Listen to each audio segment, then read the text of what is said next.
Graça e paz, meus irmãos. Que bom estarmos aqui mais uma vez para meditarmos da palavra do Senhor. Esse Deus que é grande e nos dá essa oportunidade maravilhosa de nos encontrarmos. Que pena que não é pessoalmente, mas estamos aqui para falar e estudarmos a palavra de Deus. E como eu falei na semana passada, como eu expus na semana passada o capítulo 1 de Daniel, hoje nós vamos dar continuidade nesse livro maravilhoso e eu vou tentar aqui dividir o capítulo 2 em três partes e nós estarmos aí durante alguns dias dessa semana meditando nesse capítulo.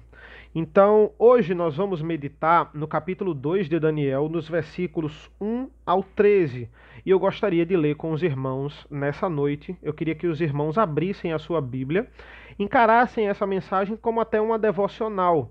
Essas mensagens são muito boas em termos de devocionais, porque a gente pode usá-las através de um culto doméstico ou até antes de dormir. Em algum dia, em algum horário do dia, na verdade, você pode usar essas mensagens. Eu mesmo, particularmente, antes de dormir, eu abro lá e aí vejo uma meditação do reverendo Alfredo, do reverendo Rodrigo, Isaac, né? A gente estuda a cada dia. É muito bom, reverendo Marcos, reverendo Maurício, né? Todos nós estamos nos empenhando ao máximo para levarmos uma mensagem diária para você, principalmente nesses períodos de ainda isolamento, né? Nós estamos saindo, mas estamos saindo pouco, não estamos saindo como estávamos saindo em janeiro ou fevereiro. Daniel, capítulo 2, versículos de 1 a 13, assim diz a palavra de Deus. No segundo ano do reinado de Nabucodonosor, teve este um sonho e seu espírito se perturbou e passou-lhe o sono. Então o rei mandou chamar os magos, os encantadores, os feiticeiros e os caldeus, para que declarassem ao rei quais lhe foram os sonhos. Eles vieram e se apresentaram diante do rei. Disse-lhes o rei: tive um sonho e para sabê-lo está perturbado o meu espírito. Os caldeus disseram ao rei em aramaico: ó rei, vive eternamente. Diz o sonho a teus servos e daremos a interpretação. Respondeu o rei e disse aos caldeus: uma coisa é certa, se não me fizerdes saber o sonho e a sua interpretação, sereis despedaçados e as vossas casas serão feitas monturo. Mas, se declarardes o sonho e a sua interpretação, recebereis de mim dádivas, prêmios e grandes honras. Portanto, declarai-me o sonho e a sua interpretação. Versículo 7. Responderam segunda vez e disseram: diga o rei o sonho a seus servos e lhe daremos a interpretação. Versículo 8. Tornou o rei e disse: bem percebo que quereis ganhar tempo, porque vedes que o que eu disse está resolvido. Isto é, se não me fazeis saber o sonho, uma só sentença será a vossa, pois combinastes palavras mentirosas e perversas para as proferirdes na minha presença, até que se mude a situação. Portanto, dizei-me o sonho, e sabereis que me podereis dar-lhe a interpretação. Responderam os caldeus na presença do rei e disseram: não há mortal sobre a terra que possa revelar o que o rei exige, pois jamais houve rei, por grande e poderoso que tivesse sido, que exigisse semelhante coisa de algum mago, encantador ou caldeu. A coisa que o rei exige é difícil, e ninguém há que possa revelar diante do rei, senão os deuses, e estes não moram com os homens. Então o rei muito se irou e enfureceu, e ordenou que matassem a todos os sábios da Babilônia. Saiu o decreto segundo o qual deviam ser mortos os sábios, e buscaram a Daniel e os seus companheiros para que fossem mortos. Até aqui até o versículo 13. Vamos orar ao Senhor? Senhor nosso Deus, nosso Pai, nós te agradecemos pela leitura da Tua palavra. Tua palavra é viva, Senhor. Nós sabemos disso. Só temos que aprender a como aplicá-la de forma mais eficaz para as nossas vidas. E nós te agradecemos pela dádiva e por ter nos deixado o Espírito Santo que nos ilumina através dessas mensagens inspiradas por Deus. Obrigado por tudo, Senhor. Obrigado por esse momento. Obrigado por essa leitura, pela oportunidade de estarmos aqui e podermos crescer espiritualmente. Nos dá capacidade para que depois dessa mensagem nós possamos digerir a tua mensagem, entendermos da forma que te glorifique. É isso que nós te pedimos e agradecemos, em nome do teu Filho amado Jesus. Amém. Irmãos, os magos da Babilônia estavam em uma situação muito difícil aqui. Por quê? Porque eles eram governados por um rei louco e um rei tirano, que exigia muito deles. Que exigia mais até do que o próprio faraó exigia de José, por exemplo. Porque aqui o episódio é sobre sonhos. E José, por exemplo, nunca tinha que revelar o sonho e a interpretação. O rei dizia o sonho e ele revelava a interpretação. É esse o pedido dos magos aqui para o rei Nabucodonosor. Mas ele era tão louco, tirano, e duvidava dos seus próprios magos, que ele vai dizer, não, eu quero que você me diga o sonho e a interpretação. Porque se eu lhe disser o sonho, você pode me dizer qualquer interpretação e eu não vou acreditar em vocês. E Daniel, interessante, ele estava no meio desses magos. Mas será que Daniel aqui era um feiticeiro? Quem era Daniel aqui? Irmãos, Daniel, ele era um dos sábios da Babilônia. Ele fazia parte da elite da Babilônia. Este profeta, ele fazia parte da elite nesse mundo babilônico que começa no capítulo 1, que a gente viu o contexto na semana passada. E ele tem a oportunidade de conviver com esses irmãos. E entenda, todo estudioso, todo matemático, digamos assim, todo cientista, todo sacerdote, ele era considerado na Babilônia como mago, certo? Não era que Daniel era um feiticeiro aqui. Por quê? Porque a gente pode dizer que Daniel estava entre os magos, porque o versículo 13 diz que as pessoas foram pegar Daniel para matar Daniel, porque o rei decretou que matassem todos os magos e todos que estavam ali.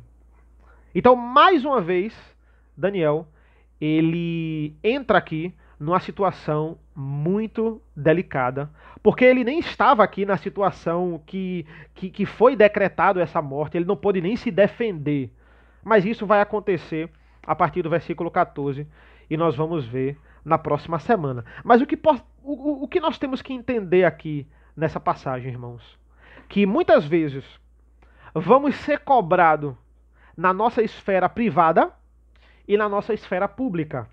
Daniel, ele é um dos poucos personagens na Bíblia que ele teve uma exposição pública muito grande.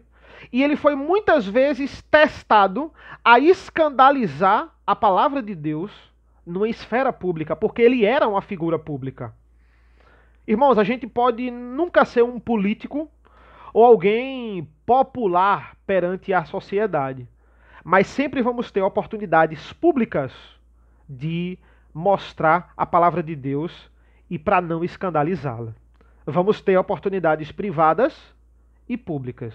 Daniel tinha bem mais públicas do que privadas. O seu livro mostra isso. Mas nós também, se nós não tivermos muitas públicas, vamos ter algumas públicas. E o Evangelho de Cristo, ele tem que ser passado nessas duas esferas. Atos 1:8 nos diz assim: mas recebereis poder ao descer sobre vós o Espírito Santo, e sereis minhas testemunhas, tanto em Jerusalém como em toda a Judeia e Samaria, até os confins da terra. Veja, não é uma opção você receber o poder ou não ao descer sobre vós o Espírito Santo. Quando você é convertido, você receberá. Aqui é um contexto imperativo. Você receberá poder. Lucas ele está salientando isso aqui em Atos. Você vai receber. Você já é. Você não tem a opção de ser ou não um testemunho de Jesus. Você já é um testemunho de Jesus. E aqui Daniel estava numa grande cilada. Nós temos um rei louco que ele manda os magos desvendarem o sonho e a interpretação. E Daniel estava correndo aqui perigo de morte. A gente vê que os magos, eles tentam ganhar tempo. Eles ficam, rei, diga o sonho que a gente vai dizer a interpretação. Aí o rei, de novo, olha, vocês querem me enrolar, eu estou vendo que vocês querem ganhar tempo. Não, eu quero que vocês digam o sonho e eu quero que vocês digam a interpretação. Então é isso que nós temos que entender. Vamos ser testados de todas as formas, irmãos. Nós estamos sendo muito testados nesses períodos numa esfera pública. A esbravejarmos na internet ou para os nossos colegas, para nós, de alguma forma, escandalizarmos o Evangelho. Tem tantas formas na família, na esfera pública, privada. Estamos sendo bastante testados, mas não podemos, de forma nenhuma, escandalizar o Evangelho. Outra coisa que podemos aplicar nesses simples 13 versículos aqui é que o poder da ciência e o poder aqui, porque os magos aqui, como eu disse, não era só feitiçaria. Aqui são os cientistas da Babilônia. Aqui são os matemáticos da Babilônia. Aqui são os astrólogos da Babilônia. Esses são os magos babilônicos. Como tudo isso é limitado. As pessoas estão depositando todas as fichas na ciência, principalmente nesse período de pandemia. Depositando todas as fichas em homens, em cientistas, em teorias, em notícias, agarrando sua esperança numa possível notícia que ele acha que tomara que seja verdade. Estamos idolatrando as notícias. Estamos idolatrando as teorias. Não, olha o que é a ciência, olha o que é qualquer descoberta humana comparado ao poder de Deus. A resposta aqui dos magos é fantástica no versículo 10. Não há mortal sobre a terra que possa revelar o que o rei exige, pois jamais houve rei, por grande e poderoso que tivesse sido, que exigisse semelhante coisa de algum mago, encantador ou caldeu. Isso aqui é escrito em Daniel para que fosse evidenciado que Deus é muito maior do que qualquer ciência, do que qualquer descoberta, do que qualquer inteligência humana, porque Deus vai revelar o sonho a Daniel e Daniel vai dizer a Nabucodonosor nos próximos versículos. Ninguém consegue desvendar, só Deus de fato. E Ele é que vai desvendar nos próximos versículos. Não deposite suas forças em autoridades, não deposite suas forças em ciência, não deposite suas forças e sua esperança na inteligência humana, mas confie em Deus, porque tudo vem de Deus, tudo é de Deus, e Ele dá a quem Ele quer, na hora que Ele quer, ou seja, tudo é no tempo de Deus. Deposite todas as suas fichas, deposite toda a sua esperança em Deus. Esse não vai lhe decepcionar. Amém? Então, possamos entender isso e na próxima vez que eu estiver aqui, no próximo estudo, nós vamos continuar a partir do versículo 14 do segundo livro de Daniel. Se você não viu o estudo do primeiro livro, do primeiro capítulo, perdão, você pode ver nos vídeos anteriores, nós temos aí os estudos do capítulo 1 em 3 partes e vamos juntos aí acompanhar o livro de Daniel. O reverendo Isaac também está expondo o livro de Filemon no Novo Testamento e isso também é muito bom para as nossas devocionais, para a nossa vida espiritual. Possamos aproveitar esse momento cada vez mais. Amém? Vamos orar e concluir este estudo. Senhor nosso Deus, nosso Pai, nós te agradecemos. Nós te agradecemos porque nós cremos num Deus que não é limitado como a ciência, num Deus que não é limitado como a sabedoria humana, como a matemática humana, como a astronomia humana, como qualquer matéria que o Senhor mesmo nos proporcionou.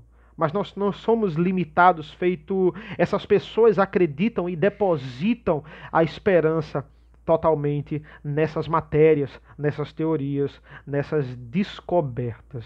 A tua mente, ela é muito maior do que a mente de qualquer cientista, de qualquer descoberta. E nós cremos em ti. Nós temos que depositar a nossa esperança em ti, porque nós damos o teu testemunho aqui na terra. Nós passamos o testemunho de Jesus Cristo aqui na terra. Nos dá capacidade cada vez mais de usarmos esse testemunho a favor do Evangelho e para não escandalizarmos, como um bom exemplo aqui de Daniel no capítulo 2 aqui do seu livro, mas muito maior, como Cristo Jesus fez na cruz do Calvário. Esse é o maior testemunho, esse é o maior exemplo para as nossas vidas. É isso que nós te pedimos e agradecemos. Em nome do teu filho amado Jesus. Amém. Amém, irmãos. Deus nos abençoe.